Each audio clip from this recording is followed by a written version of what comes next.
Hello. എന്തായാലും നമ്മുടെ നീതമോൾ ഒരു വീഴ്ചയിലൂടെ തന്നെ തൻ്റെ അമ്മയെ തിരിച്ചറിയാണ്.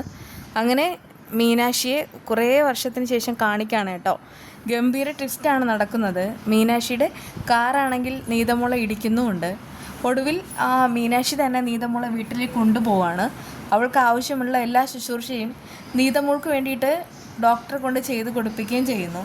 അത്രയും കെയറുള്ള ഒരു സ്ത്രീയാണ് മീനാക്ഷി എന്ന് നീതമോൾക്ക് മനസ്സിലാവുക ചെയ്യണേ.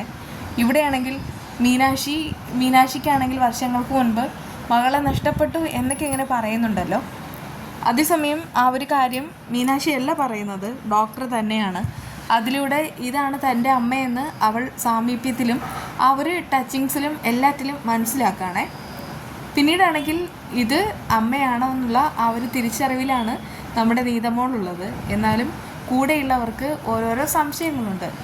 അതുകൊണ്ടൊക്കെ തന്നെ അവരെല്ലാവരും കൂടെ നേരെ നമ്മുടെ മീനാക്ഷിയുടെ അടുക്കലേക്ക് നീതമോളെ സൂരജിനെ പറഞ്ഞയക്കുകയാണ്.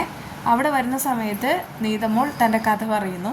അതായത് മുകുന്ദ മേനോന് തന്നെ എങ്ങനെ കിട്ടിയെന്ന് അവൾക്ക് അറിയില്ല. നേരത്തെ അവൾ അച്ഛനാണെന്ന് വിളിച്ചെങ്കിലും അച്ഛൻ ഒരുപാട് കള്ളത്തരം പറഞ്ഞിട്ടുണ്ട്. അങ്കിത മേനോൻ അമ്മയാണെന്ന് പറഞ്ഞെങ്കിലും അങ്കിത മേനോൻ അല്ല അമ്മ. പിന്നെയോ അങ്കിത മേനോൻ്റെ വീട്ടിൽ പോയ സമയത്ത് അവരെല്ലാവരും പറഞ്ഞിട്ടുണ്ടായിരുന്നു അങ്കിത മേനോൻ ഒരിക്കലും പ്രസവിക്കാൻ കഴിയില്ല എന്ന്. ആ ഒരു കഥയും എല്ലാ കാര്യങ്ങളും പറയുമ്പോൾ മീനാക്ഷി ഇങ്ങനെ അമ്പരന്നിരിക്കുകയാണ്. എന്നിട്ട് പറയുന്നുണ്ട്, മുകുന്ദ മേനോൻ അങ്ങനെ ഒരു മകളില്ലേ, പിന്നെ എങ്ങനെ ആ കുഞ്ഞിനെ കിട്ടിയത്, പിന്നെ എങ്ങനെ നീതമോളെ കിട്ടിയത്, ഇനിയിപ്പോൾ അയാൾക്ക് കളഞ്ഞു കിട്ടുമോ, അത് 3 വയസ്സുള്ള കുഞ്ഞിനെ. അങ്ങനെ ഓരോരോ ചോദ്യങ്ങൾ ചോദിക്കുകയാണ്. ഇത് കേട്ടിട്ട് നീതമോൾ ആകെ അമ്പരം നിൽക്കുന്നു. അവൾ പറയുന്നുണ്ട്, ഇത് തന്നെ എൻ്റെ അമ്മ, എനിക്ക് ഉറപ്പാണ്, ഞാൻ എൻ്റെ അമ്മയെ ഒന്ന് കെട്ടിപ്പിടിച്ചോട്ടെ. അത് കേട്ടിട്ട് മീനാക്ഷിക്ക് ഒത്തിരി സന്തോഷമാണ്. മീനാക്ഷി ഇങ്ങനെ നീതമോളെ കെട്ടിപ്പിടിക്കുന്നു. അതിനിടയ്ക്ക് ചേർത്ത് പിടിച്ച് ഉമ്മയും കൊടുക്കുകയാണ്. രക്തത്തെ തിരിച്ചറിഞ്ഞു എന്ന് പറയുന്നത് പോലെ അവർ രണ്ടുപേരും പരസ്പരം ഇങ്ങനെ നിൽക്കുന്നു. ഇതിലായതുകൊണ്ട് നമുക്ക് അങ്ങനെ ഉറപ്പിച്ചൊന്നും പറയാനും കഴിയില്ല. കാരണം ഇതൊരു മീനാക്ഷിയാണ്. മീനാക്ഷിയുടെ ആ ഒരു കഥ എന്ന് പറയുന്നത് വർഷങ്ങൾക്ക് മുൻപ്, അതായത് 3 വയസ്സായ സമയത്ത് മകളെ നഷ്ടപ്പെട്ടു. മകൾ കളിച്ചുകൊണ്ടിരുന്ന സമയത്ത് ആരോ തട്ടിക്കൊണ്ടുപോയി എന്നാണ് ആ ഡോക്ടർ പറഞ്ഞത്. എന്തായാലും ഈ മീനാക്ഷി നീതമോളുടെ കഥയെല്ലാം കേട്ടിട്ട് ഇങ്ങനെ ഉള്ളറിഞ്ഞ് ചിരിച്ചുകൊണ്ടൊക്കെ നിൽക്കുന്ന കാണിക്കുന്നത്.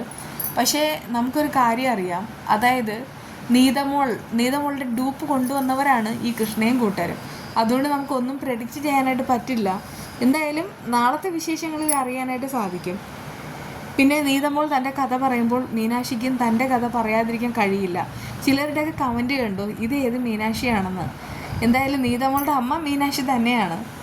പിന്നെ നീതമോൾ അവളുടെ കഥ ഇതുവരെ പറഞ്ഞ സ്ഥിതിക്ക് അടുത്ത് മീനാക്ഷിയുടെ കഥ പറയാൻ മീനാക്ഷി നിർബന്ധിതയാവും. ആ ഒരു കഥ പറയുന്നത് നാളെയാണ്. അതായത് ഈ നീതമോളുടെ യഥാർത്ഥ അമ്മയായ മീനാക്ഷിയുടെ കഥ ഇങ്ങനെയായിരുന്നു അന്ന് അവസാനിച്ചിരുന്നത്. മീനാക്ഷിയും പിന്നെ ആ ജെപിയും തമ്മിലുള്ള ആ ഒരു വിവാഹം നടന്നിരുന്നു.